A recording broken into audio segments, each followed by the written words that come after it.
Bacolod ba? Pag walang chicken inasal? Hindi. Kaya kasama ko si James. Okay, James. Ano ba ang dapat natin gawin bago sa Ilagay lang natin sa third para mainit. Masarap kasi kapag mainit. Okay, tapos ano ba tayo? Lagay natin ng chicken oil. Ah, chicken oil.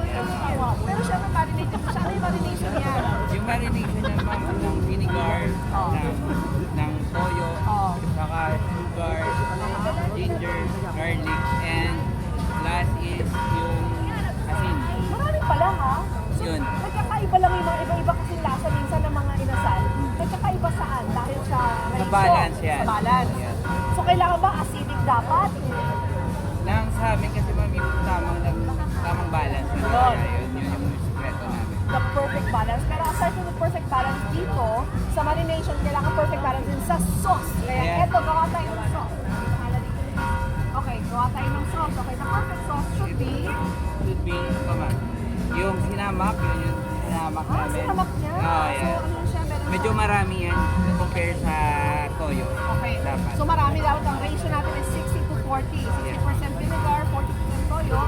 And then, maglalagay na tayo ng... Kung gusto mo ma'am maanghang, lagyan natin ng chili. Kailangan maangaw, no? Okay, tapos syempre kailangan lagyan din ng calamansi. The forever beloved calamansi of the Filipinos. Calamansi. Okay.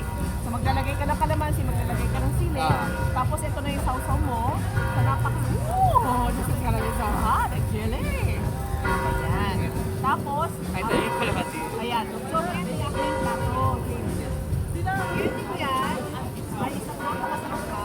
Meal. And if you're wondering kung bakit may kagat na yan, dahil obviously, kinagat ko na siya kanina. Sa sobrang gutom ko. It's breakfast, guys. Ang inasal pwede yung kainin morning, noon, and night. Magkano yung isang ganito? 120 ma'am. 120. Busog ka na. Oo, di ba? Hi, Karen. Oh, my morning in Bacolod. So beautiful.